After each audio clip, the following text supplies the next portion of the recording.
welcome back to Let's Talk Patient Blood Management. I'm Marianne. I'm here with Sarah. Hi, everyone. And hey, we're just so excited to begin this special 3-part mini-series. This is so cool, right? Yes, absolutely. And during this mini-series, we're going to speak with a few of the authors of the new book, Bloodworks, An Owner's Guide. Oh, Yes. This is, really cool. So the title of today's episode and the tagline of the book is What Every Person Needs to Know Before They Are a Patient. So today with us in the studio is just an icon in the world of patient blood management, right? Yes. Dr. Aryeh Shander. I'm just so excited for this and for the listeners also. His voice is just so calming. Do you know Dr. Shander, Sarah? Well, of course I know him. I mean, who doesn't know Aryeh Shander if you're in the world of patient blood management? Truth. He's just a legend and has been featured in Time Magazine, an article called The Heroes of Medicine, Operations Without Blood. Yeah. He also appeared in The Atlantic, Medicine Without Blood. The New Yorker did a 3-part series, and he was featured in one called Should Anyone Be Given a Blood Transfusion? He's appeared in multiple documentaries, and I've seen him speak both nationally and internationally on subjects such as anesthesia medicine, critical care, and of course, patient blood management. He's just known as the global driver for that. Yeah, definitely. But I have not formally ever met him, so I'm so excited about today's conversation to have a one-on-one conversation with him. Right? Yeah. Yeah. Yeah. And, not only is he so well published and so often interviewed, but he's just all about health. Very outdoorsy. He loves biking and hiking. They call him Captain Shander when he's out in his boat. He does sailing? Wow. He can often be found sailing with his team. I guess he's been doing this since high school, this sailing. Wow. And Amazing. I was surprised to learn that. Yeah, I never knew that. But he also loves to play the guitar. And he's known to be in the kitchen whipping up some Southern Indian delights. He's partial to a glass of red wine. So maybe we'll get him a little bottle of wine, huh? Yeah. Well, should we invite him in? Yeah, definitely. Let's get this started. Okay. Oh, Aryeh, it's so good to see you, and you look just wonderful. Thank you so much for meeting with us today and taking the time out of your day to do this podcast with us. Good afternoon. Thank you so much. We really appreciate you being here. Thank you both. Yeah. And you both look marvelous too. Thank you. Good. Thanks. So some people will be able to see us while we're taping this. I wonder if you have a copy of the book to hold up so that we can kind of see it. Sure, Marianne. Here's a copy of the book. I don't know if you could see it throughout the screen. Yes, definitely. And I'll give you also a side view of the book. Oh, even better. Nice, Okay. nice. So I see Bloodworks, An Owner's Guide. Yes. Oh, I have the electronic version, and I'm envious because I love the paper version. I can't wait to get my hands on the paper version. Yes, I can't either. That's a big book So there are some people who do very well with the electronic because, again, they're sitting by the computer, and that's what they would like to see on their screen.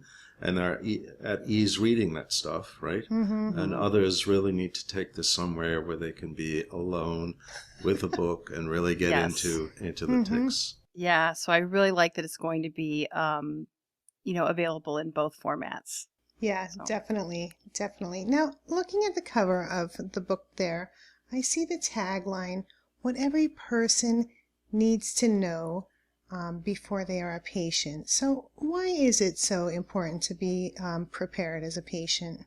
It's the preparation of a patient is so important for us in clinical medicine. It does a few things. Number one, it gives the patient a perspective on what's going to happen and what should happen. And many times they're sort of excluded from what is going to be happening. In this particular book, what we've done is we put the patient again in the center. And as a patient, if you're prepared and you have a list of questions, which, by the way, if you read the book, these questions make a lot of sense. They're in lay terminology, they're simple language, but they really get down to the nitty-gritty of the question. What it does is it stimulates the clinician, because now they're being asked something that they need to formulate as an answer and include the patient now as part of the care plan.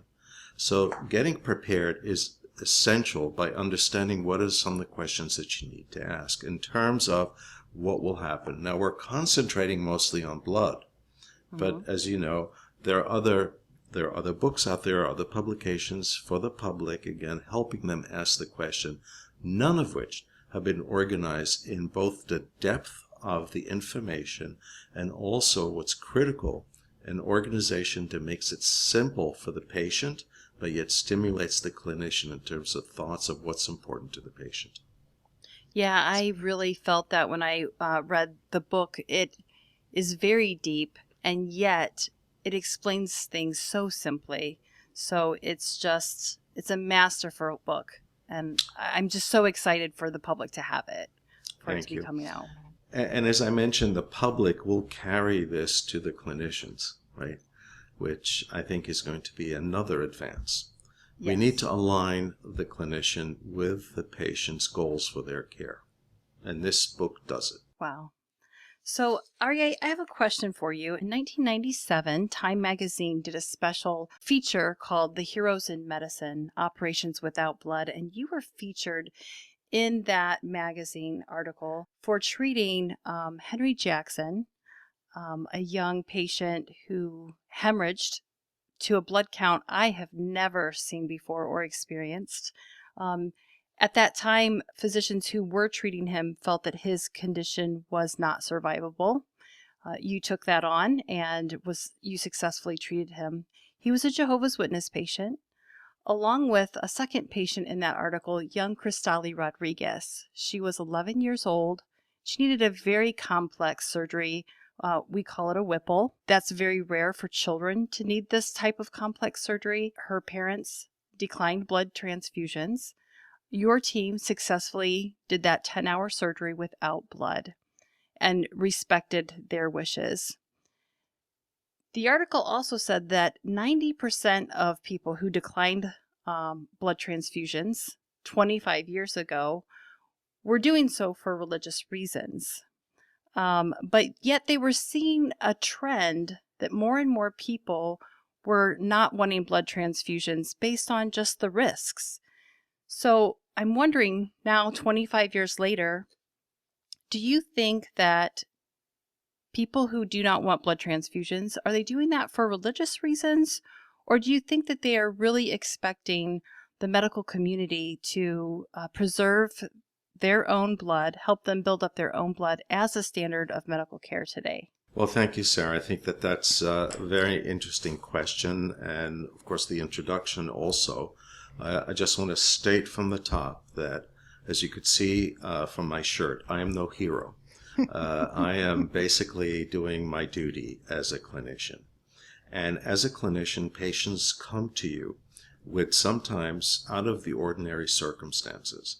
And our duty is always to care for them. And if we can't care for them, we need to seek another colleague who can. And what happened early in the days, when we're talking about these two specific cases, is that we actually called Jehovah's Witnesses heretics in the cathedrals of medicine because they quote-unquote refused transfusions. So going back to the end of the question is, patients have a choice. What drives them to the choice may be religious and may be other issues, but they have a choice. We are, as clinicians, also going to be patients at some point, and we certainly savor the fact that we have a choice in terms of what kind of intervention we want. So the idea behind treating patients who would not survive in the past because they refused blood, we first changed the language to say declining because it's a choice. But what's sad was that the individuals who actually refused were the clinicians refusing to care for somebody who would not accept that choice of taking blood. So I don't think that religion plays much of a choice or much of an issue anymore, because I think what we need to highlight is that all of us, and I think the book works on this, have a choice. And the choice is a conversation between the patient and the one who's providing care.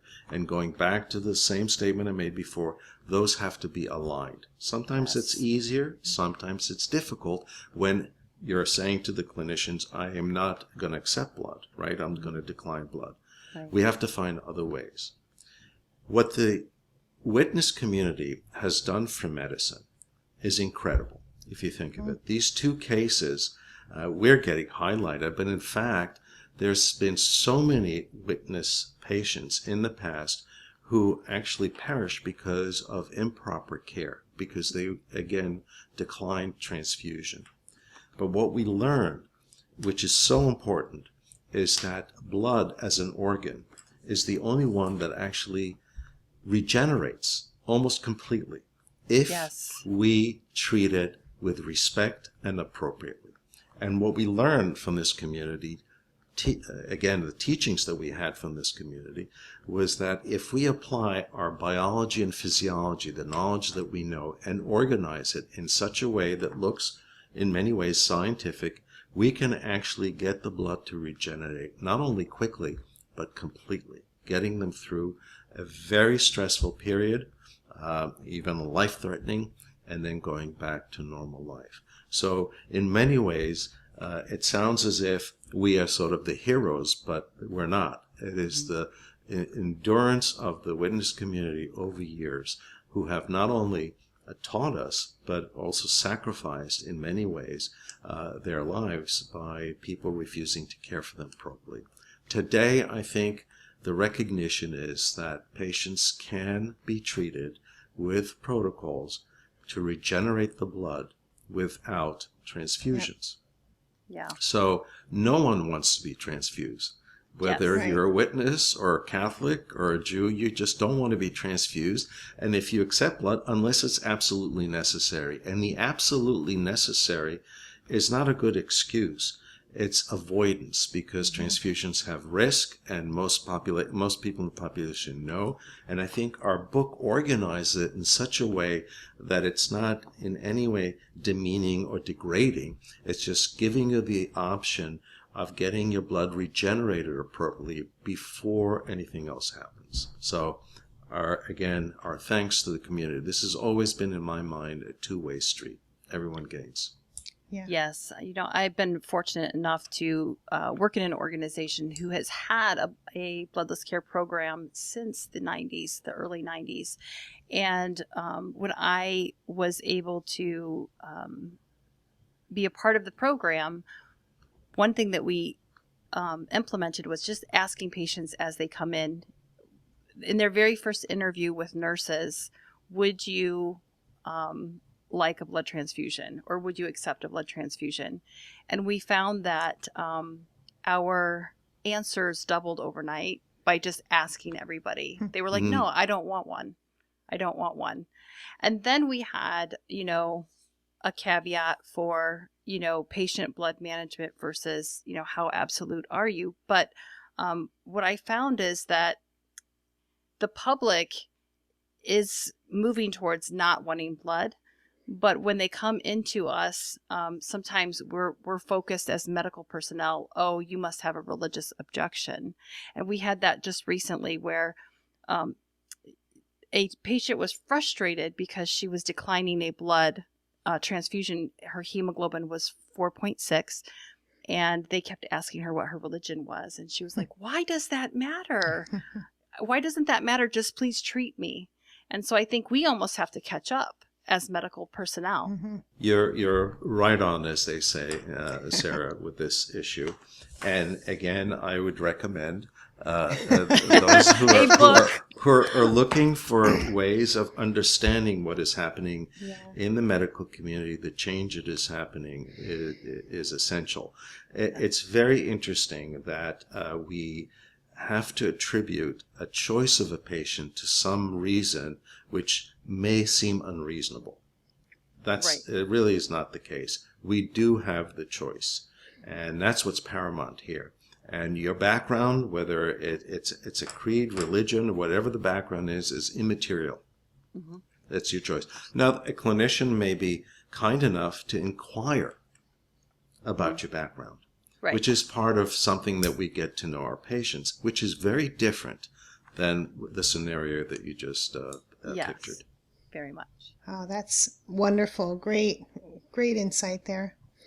So, a limited number of folks were given books to preview right before the actual release. And we had a comment that I wanted to read from Kimberly in the UK.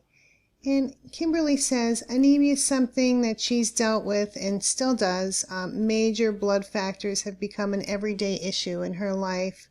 She's had 3 instances where she's had to deal with blood transfusions, 2 before transplant from bleeding emergencies, and then during and after transplant.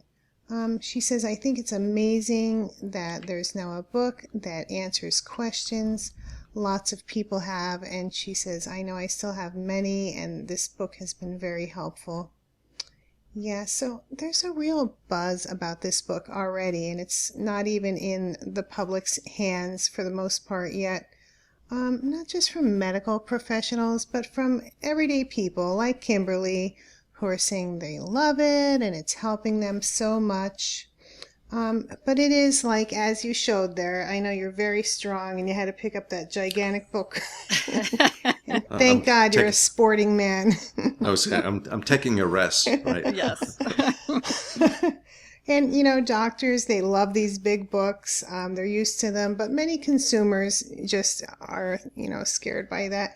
So, what features are there in the book? Like, can you tell us, what makes it easy for the average person to navigate and just really be comfortable and enjoy this book rather than just be overwhelmed by its size? Marianne, thanks. I think that, again, when I lift this book, right, this publication, the nice thing about it is you could see it's titled Bloodworks, an Owner's Guide.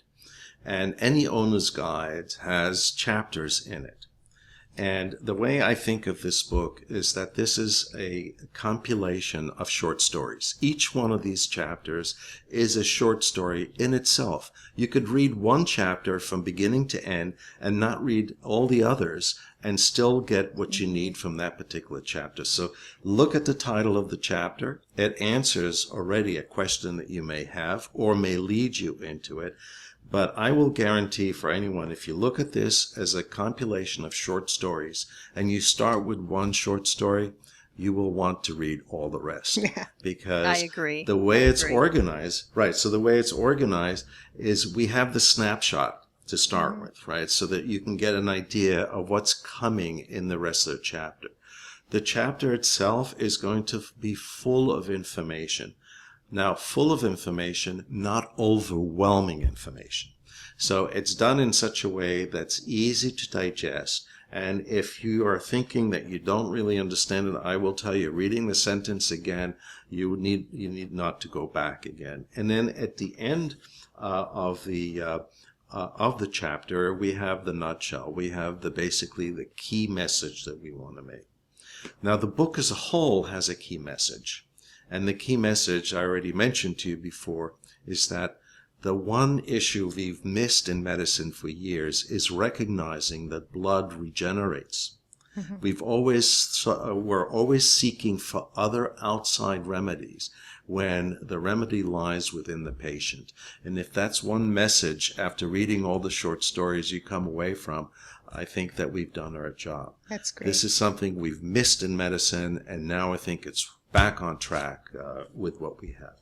So there are different chapters in there. There's one on women, because there's a lot to do. As you know, women lead the parade of anemia, if you will, globally.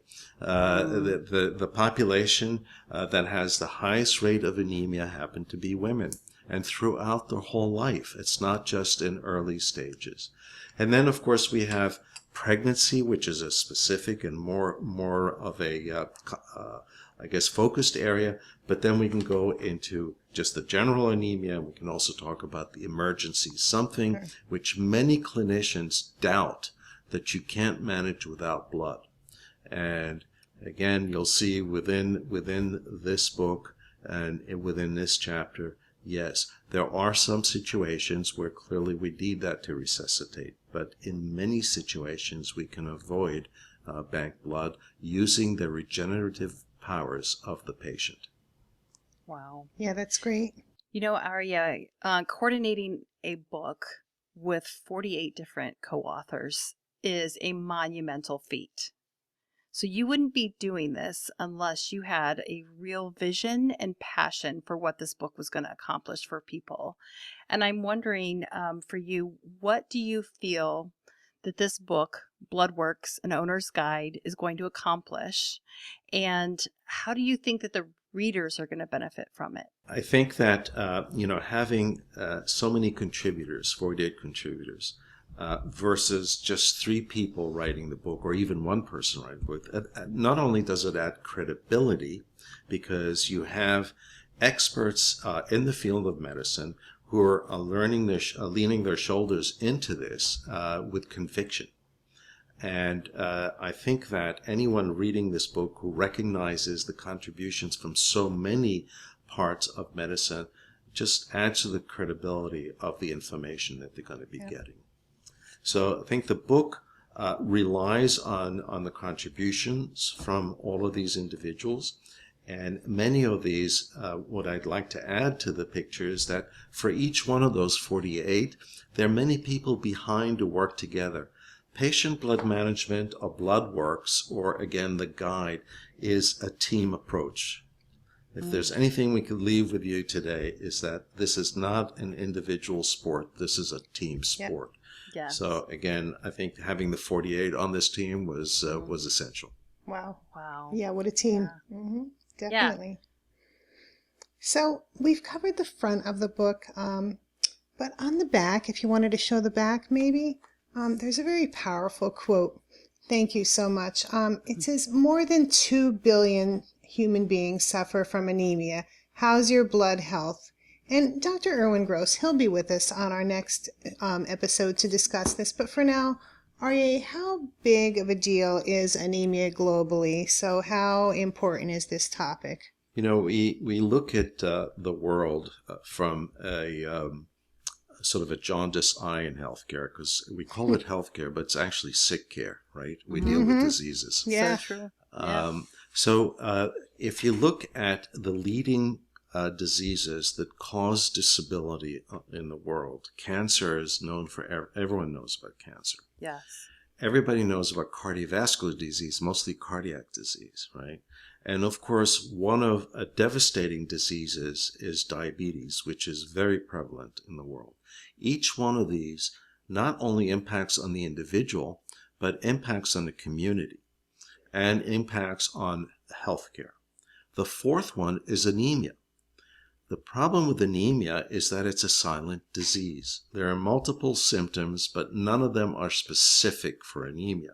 Everybody feels tired, right? Everybody has issues in terms of remembering words, whatever it is that the symptoms are. They're too generic. So anemia, you could live with anemia for a long time, not recognizing that as an individual it has impact on you, but also it has impact on the community, impact on the nation, and of course has global impact. This is a pandemic, but it's silent, and we need to change that. And I'm sure that Erwin Gross is going to put this on the track and run with it. Oh, I bet he will. Oh, yeah. I'm looking forward to that as well. I like to leave every episode of our podcast by asking the invited guest, what do they want to tell listeners? What message do you want to give to our audience members today as a final point? You as an individual person, when you become a patient, you're going to be facing a significant amount of stress, and you will not have a guide out there to lead you through whatever it is that you're going to be facing in that realm of healthcare. What this book intends to do, and if you participate in the book, meaning read it, I'm sure it will be not only a guide, but a supportive effort to lead you through some of the most trying times in your life. And there are plenty of resources here that can expand beyond one specific problem and can help you in many others, because this can be used as an example in terms of how to formulate questions and how to anticipate what you're getting and what are some of the choices that you may have, regardless of the medical problem that you're running into. Wow, what a great message. Awesome. I'm so looking forward to this book. I'm glad that it's finally here. Yeah, looking forward to more folks getting a chance to reading it. Yes. Dr. Shander, thank you so much for joining us today. It's Well, been a thank you. pleasure. And thank you, Sarah, and thank you, Marianne, for your insightful questions. And hopefully we're able to get our message across. So, Thanks great. again. Thanks. That was a fantastic part one of our three-part mini-series here on It was Let's amazing. Talk PBM. Yeah. On the much anticipated release of the book Bloodworks, an Owner's Guide. Yeah. What every Wow. patient needs to know before they are a patient. Yeah. And we really want our audience members to tune back in for part 2, which will be next month, where we discuss more than 2 billion people have anemia. How is your blood health? We'll be inviting in Dr. Erwin Gross, Love it. another one of the co-authors of this book, and you will not want to miss it. Oh, Dr. Gross, I'm looking forward to that one as well. Mhm. So, Sarah, real quick, a lot of people have advanced copies of this book, and the reviews are streaming in. Is it okay if I just quick share a review please or two? do. Yeah. Thanks. So, Dr. Susan Gooby, she's associate professor of anesthesiology at Harvard Medical School, and she said Bloodworks is a game changer. I can't put it down. Amazing comment from Dr. It Gooby. really is, Yeah, too. that's great. Yeah. And then Dr. Stephen Frank, he's from anesthesiology and critical care at Johns Hopkins, and he said the 48 world-renowned authors beautifully describe the concept of blood health and how we should maintain and conserve our own blood. Another great comment. Yeah. So thanks for letting me share that. I just want to share that real quick. And would you remind our listeners where they can get this book? Yes, well, it is now out and available on all major platforms. However, a little tip for our audience at Let's Talk Patient Blood Management is that if you want to go directly to the publisher's website, which is www.bloodworksbook.com, I will put that link in our episode summary. Not only will you be saving a little bit of money, but you will be helping to fund global anemia initiatives worldwide. That's where I got my book, and I encourage everyone to go directly to the publisher. That's great. Thank you so much. In the meantime, listeners, if you have any questions from today's show, we love getting your emails and comments at hello@letstalkpbm.com. That's hello@letstalkpbm.com. So send us your thoughts or testimonials. Testimonials are great. Any critique, comments, congratulations, we love it. And Yes. please go back and listen to our previous episodes of Let's Talk PBM anywhere you listen to podcasts, Spotify, Buzzsprout, Google. We can't wait to welcome you back. For our next episode, we'll be talking more about anemia and iron deficiency. So ladies, please join us, as we know this is an issue that affects all of us. Yep. And gentlemen, anything that affects the ladies affects you too. So, It most certainly does. so thanks again for joining. And until next time, pass the mic and amplify the message. Yes.